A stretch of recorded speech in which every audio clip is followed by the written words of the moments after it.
भक्तों का स्वागत है। आइए सुनते हैं धर्मराज की कहानी। एक गांव में दो सास बहू रहती थी। वह दोनों धर्मराज की कथा पूजा करती थी।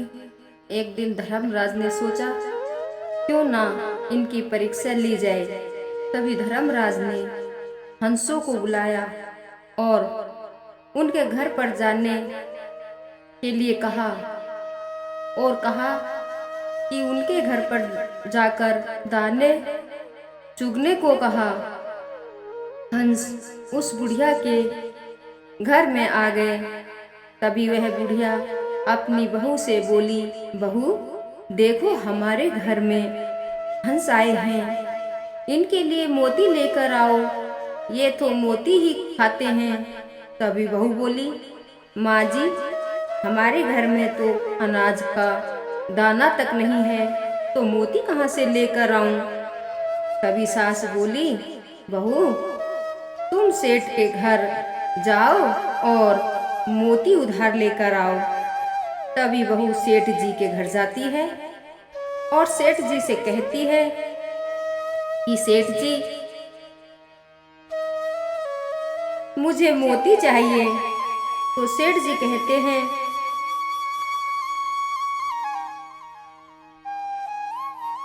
सेठ जी मुझे उधार दे दीजिए। तभी सेठ जी ने कहा कि तुम मोती का क्या करोगी।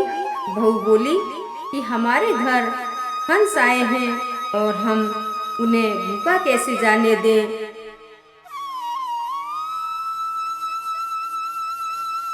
वो तो मोती ही खाते हैं। तभी राजा ने सोचा, अरे ये मोती तो हंसों को खिलाने के लिए ले जा रही है। तो सेठ जी ने टूटे हुए खराब मोती दे दिए और बहू लेकर आ गई और हंसों को खिला दिया। हंस मोती खाकर धर्मराज के पास पहुंचे। तो धर्मराज ने पूछा कि तुमने क्या खाया था।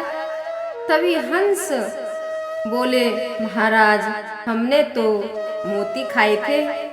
तो धर्मराज बोले, उनके घर में तो अन्न के दाने भी नहीं हैं, तो मोती कहाँ से लाई। तभी हंस बोले, महाराज ये तो हमें नहीं पता, पर हमने तो मोती ही खाए हैं। ये तो तुम्हारी लीला, तुम ही जानो।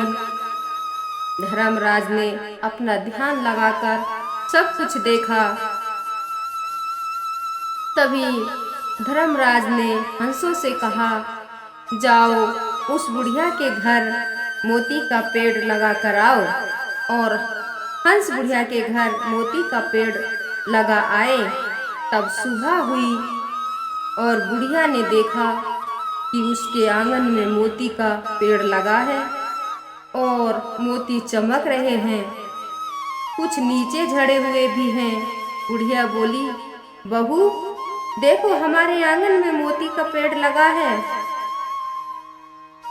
हमारे आंगन में मोती का पेड़ लगा हुआ है, तुम मोती लेकर सेठ के घर जाओ और उनके उधार मोती चुका कर आओ। बहू मोती लेकर सेठ जी के घर गई और बोली, सेठ जी अपने मोती सूद समेत ले लो। तभी सेठ ने पूछा कि कहाँ से लाई हो। बहू ने सारी बात बता दी और कहा ये सब धर्मराज जी की कृपा है। सेठ बहुत पछताने लगा।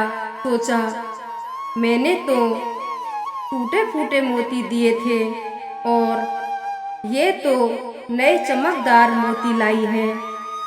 यही है धर्मराज की कृपा।